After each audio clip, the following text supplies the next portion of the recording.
welcome back to Crochet 3 Corona and our final episode or part in our crochet along of the JellyPal. So today we'll see all our parts come together and have our final product. I hope you're as excited as I am to see the finished product. I've never made one this big before and so it's quite exciting for me too. So today you will need your base, your head, which you should still have the yarn attached to. And you will also need a second colour. So I'm just looking for my second colour. I'm going to go for something quite bold. This is for the eyes, so you might want it to be one of the colours that are in your tentacles. I'm going to go for this yellow here, nice contrasting colour for the eyes.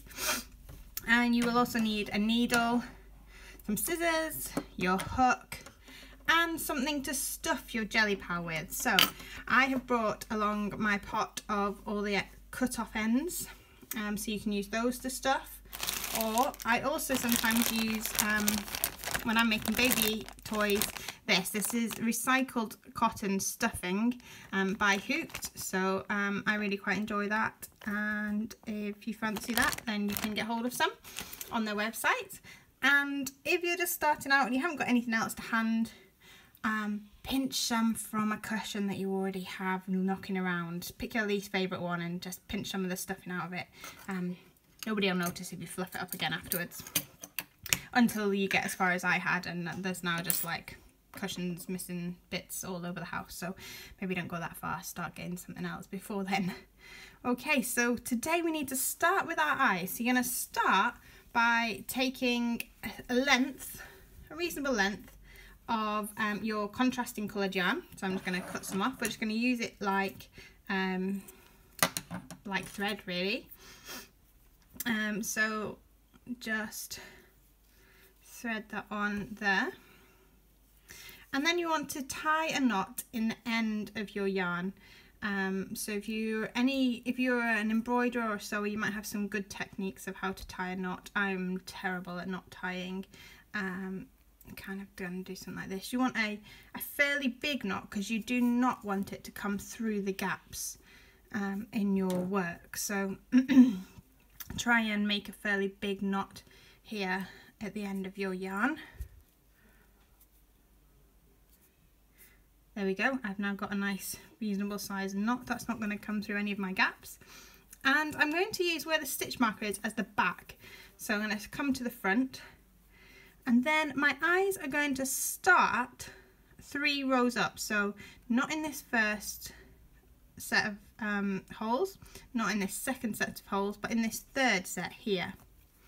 And then I'm going to go up another one because actually I'm going to start with the top of the eye. So 4 rows up, so the top of 4 rows up, 1, 2, 3, 4.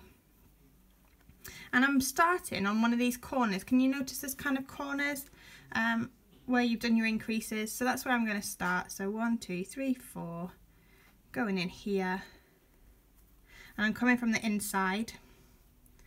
I'm now trying to swap between looking in my phone at what you can see and what I can do, and we're just going to go in there.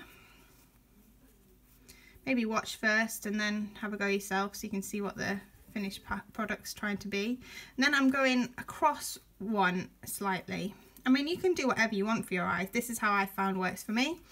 Obviously it's your JellyPal and you can design it just how you want. And then I'm going to skip one stitch and go in, come through the next one, because I find the bigger the eyes the better. Obviously you can have too big, you don't want some scary looking eyes. And then again across and up one to finish off, and then I go over these stitches a second time to make sure you get some thickness to the eyes so they stand out. It also neatens them up a little bit. So I'm just going to go back to the start and in. Oh my goodness, it is so warm today.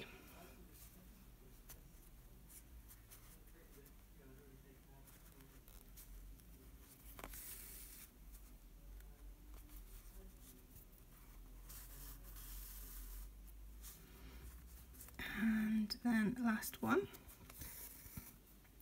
and back in, and it just gives it a bit of a neat finish by the time you've gone over twice. There we go, so that's one eye. And now I'm going to do the second one, and for the second one we leave 3 stitches, so 1, 2, 3, and then we come in just after that. So I'm just going to repeat the same thing a second time.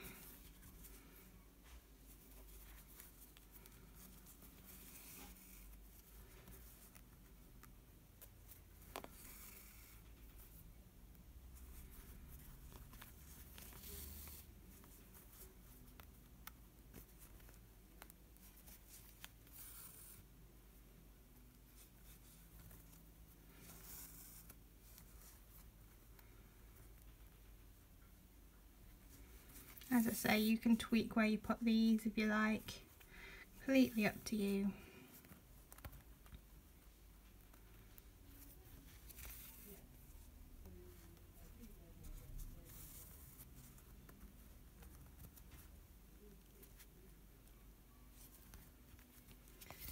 And final run.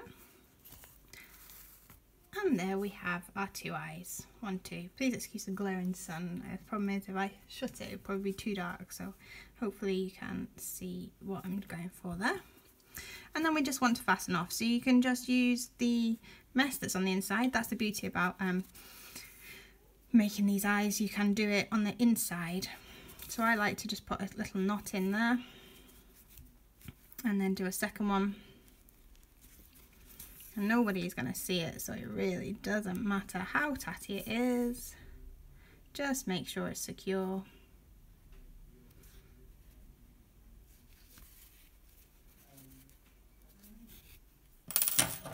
Fasten that one off. You can actually bring it back to the start and just tie it around that knot as well, just to make sure you're really happy that it's secure. I'll do that just to be on the safe side, but yeah, I'm sure you've got it covered.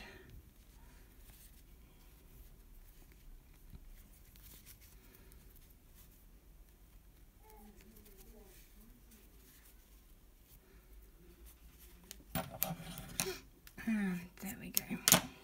Job's a good one. 2 eyes. So now for the final stage, stuff and attach. So it's up to you. As I say, grab your stuff in, whatever it is you're going to use. I'm going to use some of my extra bits that I have had lying around, mainly because it's free and it's reduce, recycle, reuse, recycle and all that malarkey. So if you've got anything that's just kicking around, you can use that in the centre of yours, or get some stuff in if you want it to make sure you can't see any colours through. But I'm actually quite happy with how tight this has all turned out. I don't think you're going to see much through it. Use this extra bit of thread from the one that I've just pulled off, and you will also oh, I've just found myself another dread bead. That's handy. Didn't realise I had another one. And you'll have this knot that's on the top of your JellyPal as well, that's got a load of thread in it, so that forms part of your stuffing. So just have a little practice, put it on, see whether you think it's stuffed enough. If not, just grab some more, and you can also stuff as you go. So you get it, if you get it like pretty full now, and then you want to stuff it a bit more when you come towards the end of the attaching, that's actually often quite an easy way to do it, so that you're not battling with it the whole way around. So mine's fairly stuffed right now. I'm going to hold it together and we work with it. So we hold it together with the base at the top, and now we want to release our stitch that we've been working on.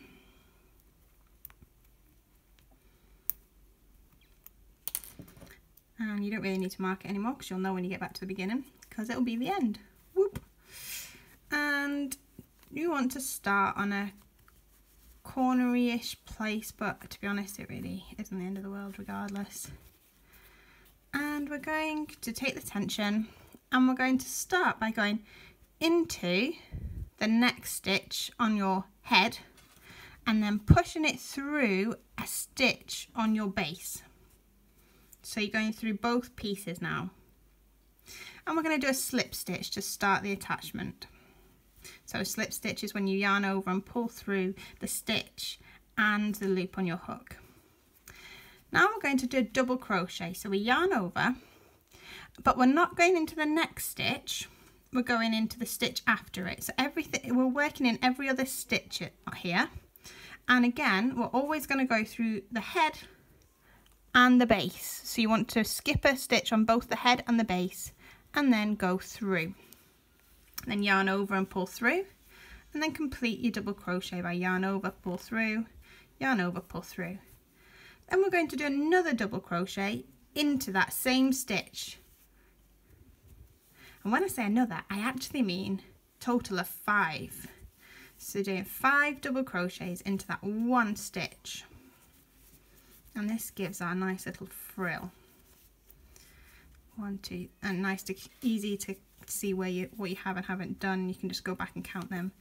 And when you've got 5, we're going to slip stitch to join, but again we're skipping a stitch, so not the very next stitch, but the one after that. And we're going again through the head and the base. And the base, you might need to just double check, because where you think lines up doesn't necessarily. So there we go, I've skipped one on the base there. And then I'm just slip stitching, so it's just pulling through. And then I'm going to do another slip stitch. And then I'm yarning over to start my next double crochet. Again, skipping a stitch on both the top and the base, so make sure you're getting them lined up.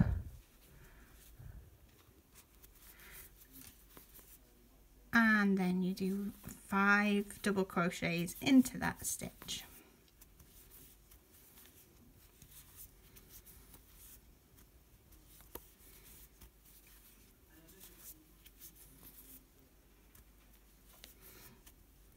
One, 2, 3, 4, 5. And then you get the gist. We're going to slip stitch, skip in a stitch on both the top and the bottom. Top and the bottom. Some ways it's easier if you've got a table that you can just rest it on. Oh, excuse me, got a bit keen there. Take the weight off everything. You're not pulling your fingers. It is a little bit fiddly, as you can see. And just pulling it through, and then one more slip stitch into the very next stitch to just move on a little bit before we start the next frill, and then yarn over and double crochet, skipping a stitch top and bottom, and doing our 5 double crochets all the way round to the end.